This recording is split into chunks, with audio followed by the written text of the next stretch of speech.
Hello, everyone. Welcome, welcome. It's another Medical Monday, and it's a brand new episode of Should You Take That Case? As always, our goal of this show is to be a resource for legal professionals like yourselves who pursue medical cases by sharing their experiences and insights as defense or plaintiff attorneys.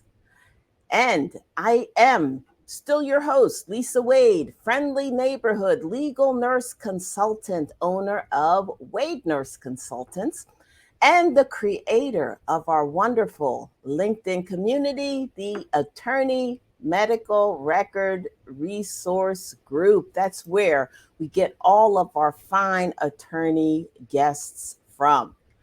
And we use this as an opportunity to get to know one another. And we're going to do that today with our guest, John Risvold. But before we get John over here, we're going to scoot over to the comments section and see if anybody's visiting us live. We just ask you to put an A into that chat if you are an attorney, put a P if you're a paralegal, an L if you're a legal assistant. But if you are part of a wonderful group that I am a part of, Women Owned Law, put a W into that chat so we can see you and say hello, see how you're doing. Women Owned Law, again, a wonderful institution. And it is a groundbreaking group that was created to connect and advance women legal entrepreneurs. So visit us over at womenownedlaw.org and see if you can get behind those women legal entrepreneurs. Take a look. And we thank everybody for joining us today, taking all of this precious time out of your very busy days. And now let me introduce our guest. John Risvold is a personal injury trial lawyer who helps injured people recover their lives and livelihoods by fighting for them in court. A partner at the Collins Law Firm in Chicago, John has been recognized as a top 40 under 40 civil trial lawyer by the National Trial Lawyers and a Super Lawyers Rising Star from 2017 to 2022. And he lives in Chicago suburbs with his wife and three young children. And now I'm going to bring to you John Risvold. There you go. Hi, Hey, John. hey, how are you? I'm good, thank you. And how's the weather in Chicago? It's actually a beautiful day, 85 and sunny, and going to be gorgeous all week. So it's really nice. Excellent. And Philadelphia is not so bad. Pretty good. And let's hope it stays just like that here, too. Absolutely. Can't beat All right. Chicago in the summertime. I'm sorry? Said you just can't beat Chicago in the summertime. You can't beat it? Can't beat it. It's the best. All right, then. Well, that's good because you can certainly beat the summer in Philadelphia. So, but I'm glad you're with us today. Thank you for coming. Thanks for having me. This is going to be great. Yay. All right. Well, we're going to get into all the juicy details you have for us about how you handle those tons of medical records that come with your personal injury cases. But before that, we want to hear all about you. You tell us how you got to be in this field, how you got to be an attorney, or, why aren't you a baker? What, tell us all of that. Um, I'm not sure exactly what led me to law school in the long run, but I think back initially to high school debate. I had a really great high school debate coach who taught me how to think quickly on my feet and how to persuasively argue and how to write well and craft arguments. And I really, really enjoyed it. And I just sort of stuck with that. I did very well with it in high school. I sort of stuck with it a little bit in college. And I took a year off trying to figure out what I wanted to do to make sure I wanted to go to law school, and ended up in that year definitely realizing I did, and went. Came out of law school, and jobs were not plentiful in the recession. And so I took the first job I took was a $12 an hour clerk job with a law degree, and parlayed that into an associate position, did some insurance defense work for about 5 years or so. And then about 6 years ago, came over to the Collins law firm to work with two of my longtime mentors, Ed Mansky and Sean Collins, who are now my partners, which is very, very cool. And I get to help people who've been hurt. And so I'm on the other side of it, working against the insurance companies and the larger corporations, trying to get people put back in the position they were in before some tragedy happened to them, or trying to help families who are going through very, very sad wrongful death or debilitating injury or illness that has changed their entire family dynamic and their lives. So.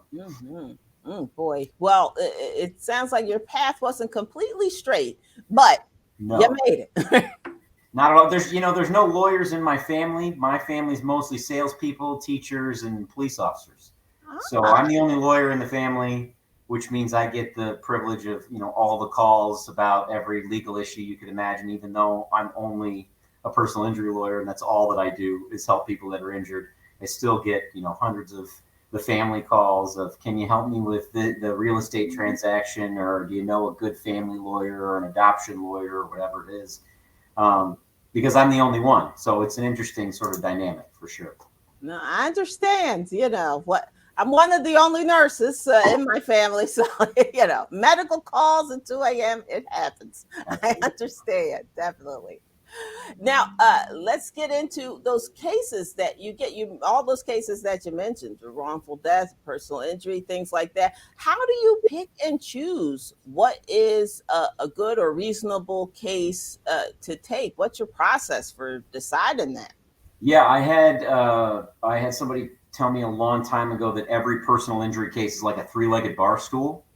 You have to be able to prove fault for one leg, you have to be able to prove damages for the other leg, and there has to be money you can actually collect for the third leg. And so, we're looking at it in terms of, can we prove that somebody did something negligent, that somebody did something wrong, reckless, careless? And if so, did it actually cause harm? And what is the harm? And what can we prove? And it's not just that they had X dollars in medical bills. It's proving the way that their life has been changed.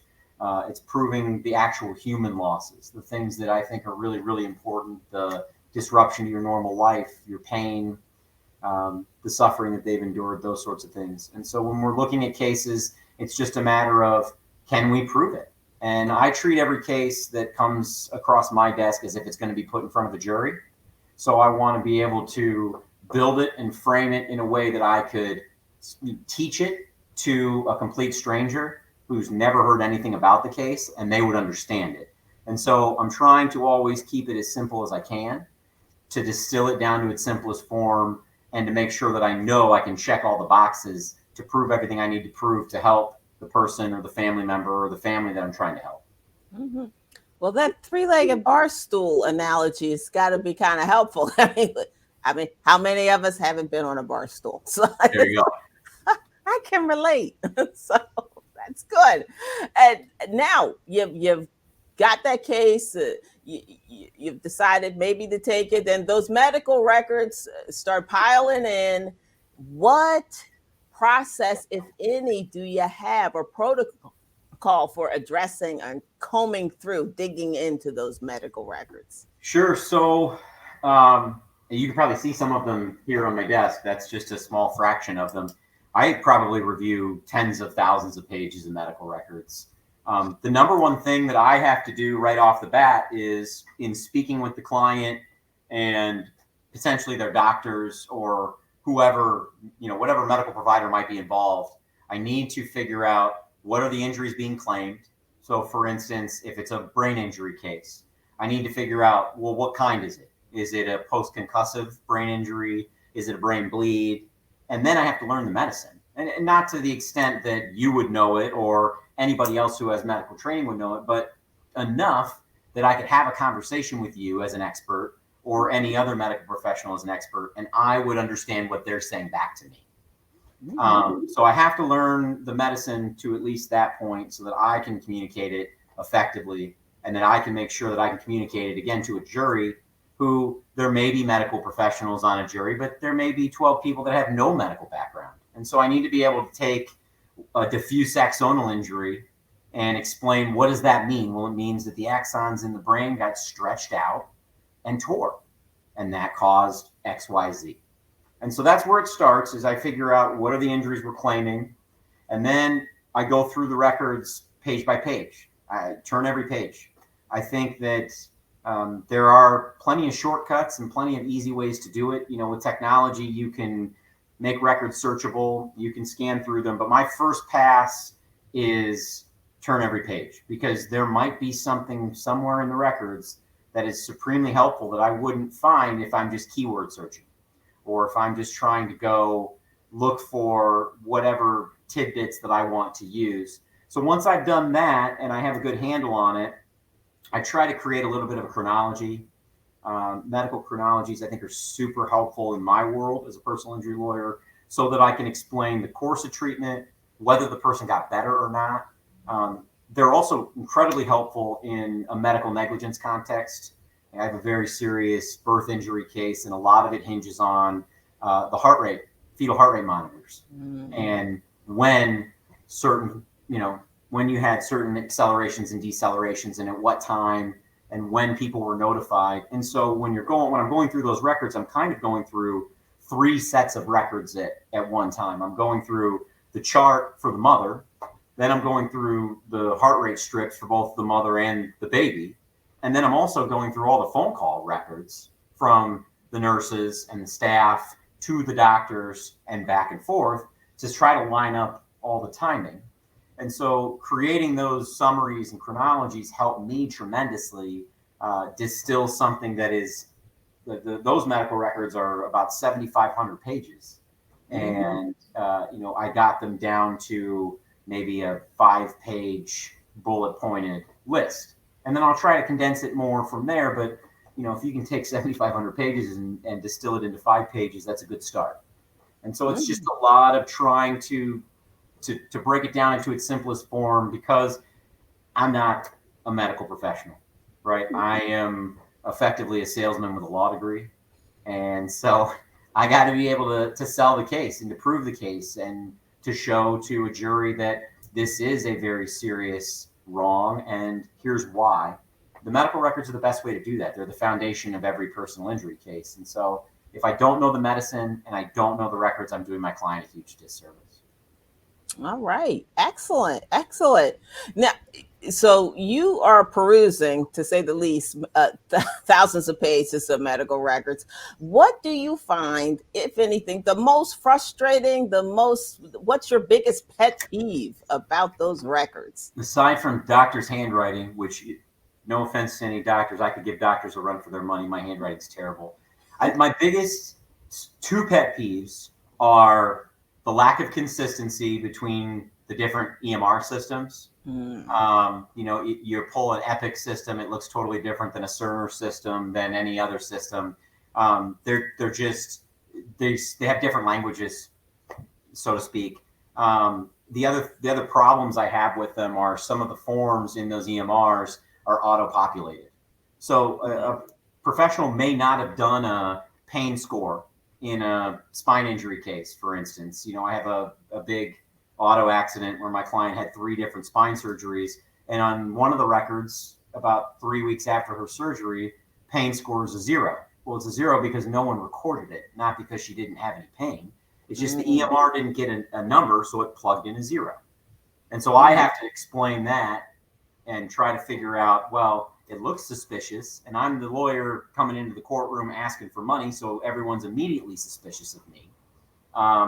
And I have to now explain why it's not my fault, it's the AI that did it.